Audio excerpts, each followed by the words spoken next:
احنا دايما بنبقى اهدى لما نفكر في اللي بنحبهم. ده جزء جوانا مهما حاولنا نهمله بيرجع يقول لنا الحقيقة. جزء جوانا بيشوف البيت مش مجرد حيطان ومساحة، لكن امان وبداية صغيرة بتكبر يوم بيوم.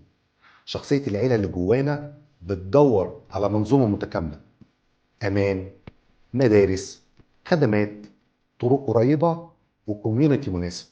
ولما نيجي نبص على منطقة غرب القاهرة هنلاقي إنها بتحتوي النوع ده من الشخصيات كويس جدا، لأن فيها كومباوندز بتقدم كل حاجة أي عيلة بتحتاجها: هدوء، مساحات للأطفال، أمان يخلي اليوم أبسط والخوف أقل. ده غير إن منطقة غرب القاهرة فيها أكبر عدد من المدارس الانترناشنال في مصر.